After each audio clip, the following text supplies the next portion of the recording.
As Isaac's eyes opened, the disorientation of his surroundings enveloped him like a heavy fog, thick and suffocating. He blinked several times, trying to reconcile the stark, dim environment with the events that had led him here. Lying on a cold, unyielding floor, he could feel the chill seeping into his bones. Nearby, the girl in the yellow coat sat calmly in a chair, her bright attire a vivid splash of color against the dullness of the space. She radiated an air of tranquility that contrasted sharply with the chaos swirling in Isaac's mind. "You finally got up," she said, her voice light yet tinged with an undertone of urgency, as if she had been waiting for this moment with bated breath. Her eyes sparkled with a mixture of relief and anticipation. Isaac pushed himself up on his elbows, a wave of confusion washing over him, making his head spin. "Where are we?" he croaked, his voice hoarse from disuse and devoid of the strength he had once known. "In my inner realm," she replied, her tone matter-of-fact, as if the term should have been familiar to him. The words hung in the air, heavy with the weight of their implications. "Inner realm," Isaac echoed, his brow furrowing in confusion. "What is that?" "A place where time and space do not exist," she explained, her gaze steady and unwavering, as if sharing a simple truth. The words felt surreal, like a riddle that danced on the edge of comprehension. Isaac struggled to grasp the implications of such a realm, a place that operated outside the constraints of reality he had always known. Suddenly, a sharp pain in his chest jolted him back to the present, pulling him from the depths of his confusion. His heart raced as a horrifying realization set in. He instinctively touched his chest, feeling the rough fabric where the wool was embedded, a painful reminder of the violence that had unfolded before his eyes. The memories surged back in overwhelming clarity. The betrayal by Ben, the moment he had been stabbed in the back, the cold steel piercing through flesh and then exiting through his chest, and the sickening twist of the knife as Ben had left him to die. The recollection sent a shudder down his spine, and he struggled to fight off the dread that threatened to consume him. Noticing his distress, the girl in the yellow coat leaned forward, her expression morphing into one of empathy. "Don't worry," she said softly, her voice like a soothing balm. "It will not get bad or anything because there's no time here. You can't bleed out." Isaac felt a mix of surprise and relief at her words, but confusion lingered like a shadow. "What do you mean?" he asked urgently. "If I'm hurt, shouldn't I be healing?" "I cannot heal you," she replied, her tone serious, carrying the weight of a truth he was reluctant to accept. "I brought you here to stop you from dying, but healing is beyond my capabilities." His frustration bubbled to the surface as he confronted the harsh reality of his situation. "So how could I be healed?" Isaac demanded, desperation creeping into his voice, the anxiety clawing at his inside. "You have an ability that cancels out all healing from anyone but yourself," she revealed, her gaze unwavering and penetrating. "When I realized that you could not heal yourself, I brought you here. You were unconscious, and if I had left you, you would have bled out completely and died." The gravity of her words crashed over him like a wave, and he felt a wave of shock wash over him. 4 days, he echoed incredulously, disbelief coloring his tone. "I've been out for 4 days, but this place has no time. How could I possibly be out for that long?" She met his gaze with unwavering clarity, her eyes reflecting a depth of understanding. "I left this place periodically. Each time I returned, you were still asleep. I began to think you might never wake up." Isaac looked at her, grappling with the enormity of what he had just learned. "Thank you for saving my life," he said, sincerity resonating in his voice, gratitude flooding his heart. "Only you can save your life," she replied, her tone shifting slightly, a hint of urgency threading through her words. "And I have a present for you. Remember I told you that once you made it outside of the hotel, you would receive a gift?" With that, the girl in the yellow coat reached into her coat pocket, her movements deliberate and poised as if she were unveiling a treasure. As she drew out the artifact, it gleamed with an otherworldly light, catching Isaac's attention and pulling him closer. The artifact seemed to pulse with a life of its own, colors swirling within it like a captured galaxy. "Come closer," she instructed, her voice steady and inviting. Isaac stepped forward, feeling both anticipation and fear intertwining in his chest. "What will it do?" he asked, his curiosity piqued, a flicker of hope igniting within him. "Take it and crush it in your hand," she said, her tone firm yet filled with warmth. "I'm about to take you out of this realm. Once you come out, crush that in your hand. If you crush it in here, nothing will happen." Nodding, Isaac took the artifact from her, feeling its weight and warmth against his palm. The orb was small and smooth, shaped like a perfect sphere, with intricate engravings swirling on its surface, each line pulsating softly with energy that resonated with his own heartbeat. "Are you ready?" she asked, her eyes searching his, gauging his resolve. With a swift motion, she teleported Isaac to the first floor of the hotel. As his feet met the ground, a sharp pain surged through his chest, a jolt of agony that felt like fire igniting in his veins. The blood that had been stilled rushed back through him, igniting a fire of pain that tore through him with a vengeance. He gasped, feeling the rawness of his wound as he began to scream, the sound echoing in the empty space around him, a primal cry of anguish. In a moment of desperation, Isaac crushed the artifact in his hand with all his strength, feeling the cool surface give way beneath the pressure of his grip. The instant it shattered, a blinding light erupted from his palm, enveloping him in a radiant glow that both terrifying and exhilarating. He felt the fragments surge forth, almost as if they had a will of their own, and in a surreal twist of fate, the remnants shot straight into his right eye. A torrent of energy surged through him, electrifying his senses as his vision exploded with vibrant color patterns, swirling and dancing before him. In that moment, he heard a voice resonate in his mind, a powerful ethereal whisper that filled him with knowledge and understanding. Artifact unlocked, the scanner. The revelation flooded his senses as the voice continued, detailing the artifact's capabilities with an authority that felt almost divine. "This artifact can scan any person, place, or thing, providing in-depth information about their nature, strengths, and any hidden abilities they possess. However, it cannot scan being stronger than you by 20 times." Isaac felt the power of the artifact intertwining with his very being, a sense of clarity washing over him like a cleansing tide. Additionally, it has a hidden ability. When you are no longer in a combat zone, your body will automatically regenerate by 1%. The implications of this ability ignited a spark of hope within him, illuminating the dark recesses of his mind. He realized that not only could he gain insights into the world around him, but he could also begin to heal himself in ways he had never before imagined. Overwhelmed by the profound transformation taking place within him, Isaac staggered back, his chest still throbbing, but now accompanied by a burgeoning sense of empowerment. The pain felt different now, as if it were a reminder of his resilience rather than a symbol of his suffering. He knew that this artifact was more than just a tool. It was a lifeline, a means to reclaim his strength and confront the darkness that had haunted him for too long. With a newfound determination, Isaac stood tall, ready to embrace the challenges ahead. The girl in the yellow coat watched him with a mixture of pride and expectation, her eyes reflecting a belief in his potential that he had never felt in himself. He felt grateful for the gift he had received, both from her and the artifact itself. He understood that he was no longer just a victim of circumstance. He was a survivor, ready to forge his own path. In that moment, Isaac resolved to harness the power of the scanner, not just as a means of survival, but as a gateway to understanding the world around him, the people, the monsters, the shadows that lurked in the corners of his mind.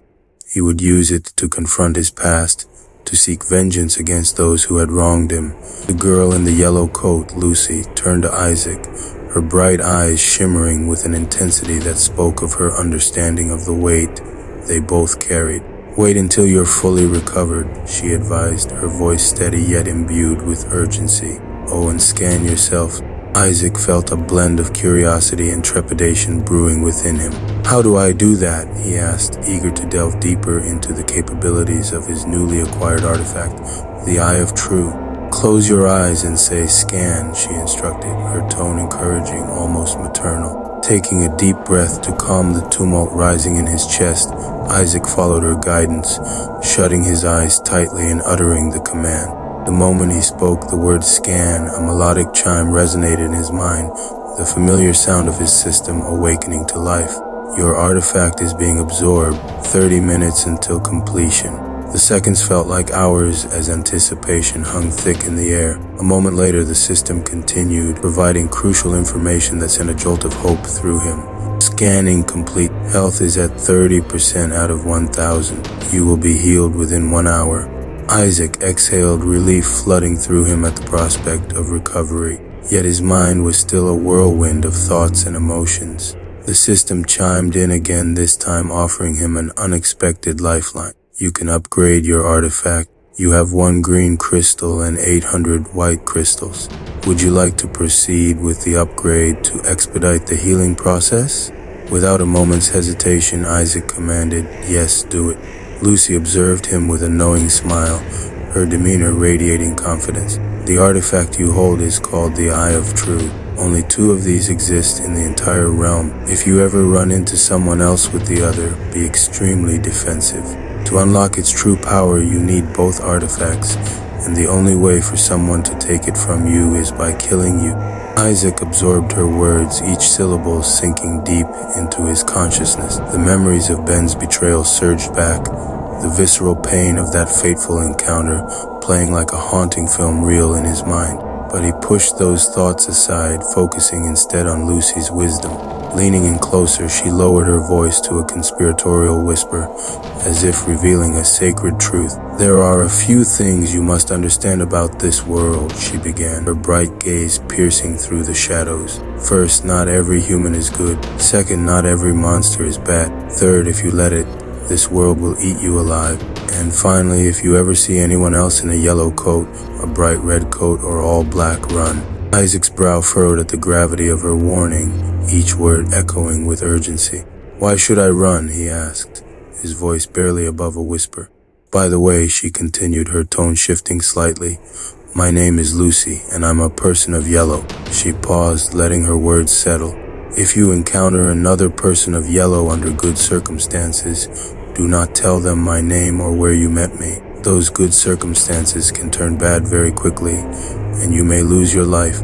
The weight of her words settled over Isaac like a heavy cloak.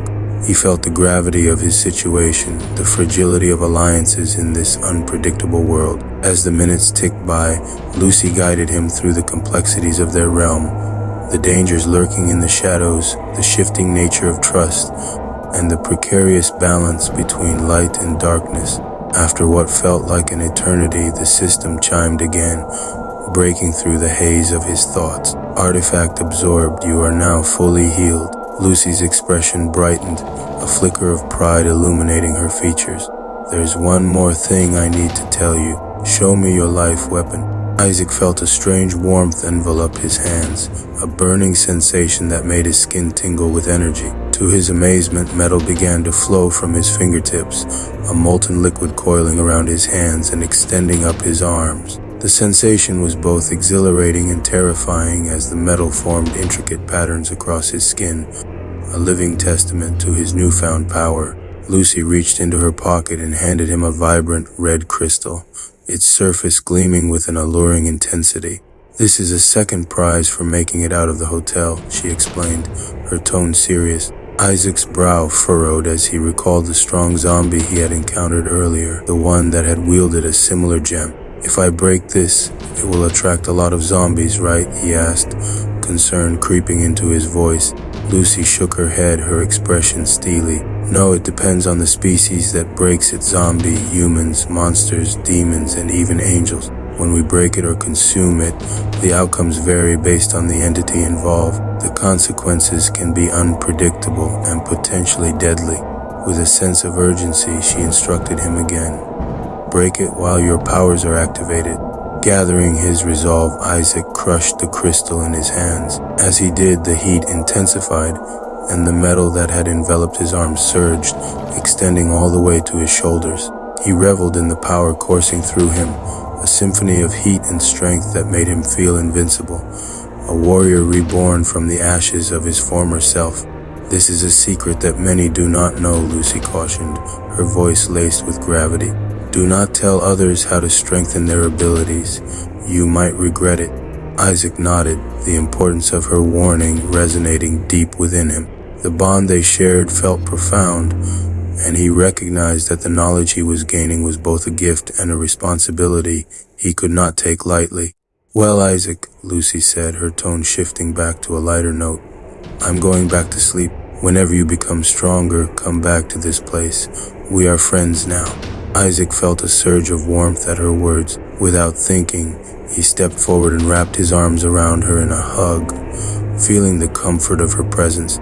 As he held her, he suddenly felt her body begin to fade, a delicate wisp of light slipping through his fingers. In the space where she had been, a small yellow ring lay on the floor, catching Isaac's eye. He bent down and picked it up, feeling its smooth surface between his fingers. Curious, he decided to scan it. The system chimed in once more. Item scanned. Tracking ring. This ring allows you to track the person who gave it to you anywhere and at any time. You will always know where they are. With a mix of excitement and determination, Isaac thought it wise to put on the ring. As he slipped it onto his finger, the system chimed again, announcing, "You have sent a friend request to Lucy, an entity that is beyond your comprehension," waiting for her to accept. A moment later, the system chimed again. "Lucy has accepted your friend request. You can now communicate with her and track her location. You can even summon her to your location, but due to your current weakness, you can only summon her for 1 minute." Isaac marveled at the unexpected connections he had formed. The ring felt warm against his skin, a tangible reminder of his bond with Lucy and the journey that lay ahead. He absorbed the magnitude of what had occurred, the healing, the artifacts, the warnings, and the friendships. With renewed determination, Isaac stood tall, ready to embrace whatever challenges awaited him. He understood that he was no longer just a victim of circumstance.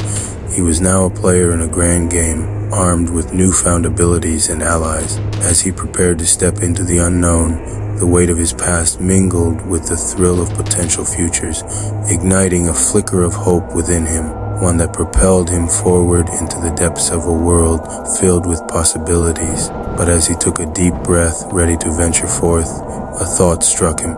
Would the echoes of his past, the memories of betrayal and pain, follow him into this new chapter? Could he truly trust the wisdom Lucy had imparted, or would the shadows of doubt cloud his path? With these questions swirling in his mind, Isaac stepped out of the remnants of the hotel, the threshold between the past and an uncertain future. The world outside awaited, fraught with danger and opportunity, and he was determined to carve out his own destiny, one choice at a time. The adventure had only just begun, and Isaac was ready to face whatever lay ahead, armed with the knowledge, the artifacts, and the friendship of a girl in a yellow coat who had shown him that even in the darkest times, hope could be a powerful ally. As Isaac stepped out of the hotel, the heavy weight of the unfamiliar city pressed down on him like a suffocating shroud. He quickly tapped into his system, his voice steady as he commanded, "Scan the city." The system chimed back, scanning complete. The city is approximately 469 square miles. 2 human life forms detected 1 mile away from your current location. A surge of adrenaline coursed through Isaac as a thought struck him. Could one of them be Ben? The betrayal that had ignited his fury burned hotter with that possibility. Without hesitation, he bolted toward the signal, rage propelling him forward like a madman. As he sprinted through the desolate streets, remnants of a once thriving city served as a chaotic backdrop to his journey. Crumbling buildings and shattered glass lined his path, but he was undeterred. Shadows danced around him, and the unmistakable presence of zombies lurked in the corners, ready to spring from the dark. The first encounter, the first zombie staggered into view, its rotting form shambling toward him with a grotesque moan. Isaac didn't slow down. He charged forward, ducking under its outstretched arm. With a vicious uppercut, he drove his fist into its jaw, the impact sending it crashing to the ground. But before he could back away, he grabbed its head and smashed it against the pavement, relishing the satisfying crunch of bones splintering. The second foe, just as he thought he had a moment to breathe, a second zombie lunged at him, wielding a broken bottle. Isaac sidestepped its attack, but felt a shard graze his arm, slicing through flesh and drawing blood. Gritting his teeth against the pain, he grabbed its arm, twisting it until the bottle shattered against the ground. Ignoring its pain cries, he unleashed a series of brutal punches, each one punctuated by bursts of fire that consumed the creature until it was a charred, writhing mass. The flames burned at his skin, but he pushed through, driven by anger. The twisted survivor, a third zombie, emerged, its limbs twisted and contorted.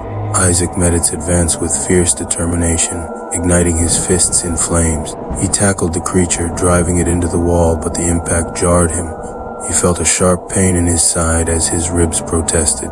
With a primal roar, he ripped the creature's head clean off, but the struggle took its toll. Stumbling back, he threw the head aside, watching it roll to a stop, eyes still vacant. The pack of grunts as Isaac pressed onward. A group of 4 zombies stumbled toward him, drawn by the commotion. With a primal scream, he unleashed a wave of fire that engulfed the front line. The flames licked at their decaying flesh, causing them to scream in horror as they writhed in agony. But the heat drained him and he felt fatigue creeping in. Isaac charged into the fray, delivering a brutal kick to one zombie's chest. It crashed to the ground, but before he could recover, another grabbed him from behind, its rancid breath washing over him. The scrappy fighter, a particularly scrappy zombie, bloodied and desperate, swung a rusted pipe at him. Isaac ducked under the swing, but the zombie connected with a glancing blow, pain shooting through his shoulder. He seized its arm and twisted it until he heard a crack, but the creature fought back, clawing at his face. In a moment of desperation, he ignited his fist and drove it into the zombie's chest, igniting the creature from the inside out. As it thrashed in agony, Isaac grabbed its head with both hands and slammed it against the ground, the sound of bones breaking echoing in the eerie silence. The unexpected threat, just as he thought he had the upper hand. A large, burly zombie charged from the shadows, catching Isaac completely off guard. It tackled him to the ground, knocking the wind out of him. The creature's foul breath filled his nostrils as it clawed at his face. Isaac struggled, feeling the cold grip of death looming over him. With a burst of adrenaline, he ignited his entire body in flames, causing the zombie to recoil in shock. He seized the creature's head, twisting it violently until he heard a satisfying crack, but the struggle left him gasping for breath, his lungs burning. The last stand finally, as he neared the location of the 2 humans, a last zombie emerged from the shadows, its eyes locked onto him with a ravenous hunger. Isaac charged, but his legs felt fatigue weighing him down. He seized the zombie by the neck and lifted it off the ground, but the creature clawed at his face. Pain erupted as it dug its filthy nails into his skin. In a desperate fury, he unleashed a torrent of flames, engulfing the creature in fire. It howled in anguish, the sound a chilling reminder of his struggle. Ignoring the burning sensation on his own skin, Isaac twisted its neck with brutal force, finally ripping its head off and tossing it aside. The body collapsed into a smoldering heap, and he fell to his knees, panting heavily as he fought to regain his composure. With the ground littered with the remains of his foes, Isaac stood amid the carnage, breathing heavily but feeling invigorated. Each brutal encounter had tested him, pushing him to the brink, and with every victory he felt stronger, more alive, reclaiming parts of himself that had been lost in the darkness. As he pressed on, the thought of Ben loomed large in his mind, his fury transforming into a focused resolve. The city stretched out before him. Whatever awaited him, he was ready to meet it head-on, driven by the fire within and the ghosts of betrayal that haunted him. Adam rummaged through the closet, drawers, and under the bed, desperately searching for anything useful. Dust motes danced in the dim light, and the musty smell of decay filled his nostrils as he moved from room to room. "Max, do you see anything?" he called out, his voice tinged with urgency. Max, scanning the adjacent room, shook his head. "No, Adam, I don't see anything in this building. I guess we have to go back home." His tone carried a mixture of disappointment and resignation. Adam sighed, frustration boiling beneath the surface. "Let's head downstairs." "But did you hear that noise?" Max paused, straining to listen as the distant sounds of chaos reached their ears. "It sounds like zombies are fighting," he replied, his eyes narrowing in concern. "As long as they don't see us, we should be fine," Adam reassured, though a knot of anxiety tightened in his stomach. The thought of encountering the undead again sent chills down his spine. Suddenly, a massive explosion rattled the building, sending debris tumbling from the ceiling.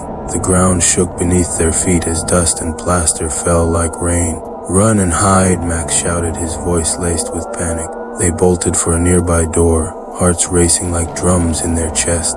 "Adam, I think the zombies are fighting each other," Max whispered, his eyes wide with fear as the sounds of growls and screams echoed outside. "Hopefully, when they finish, they'll wander off, and we can get out of here. If any of them see us, we're dead," as Adam replied, his voice strained as he felt the weight of their precarious situation. As they huddled in silence, the ominous sound of heavy footsteps echoed through the hallway. Adam exchanged a glance with Max, silently signaling that they should drop the flash grenade and make a break for it. Just then they caught sight of a figure moving toward them.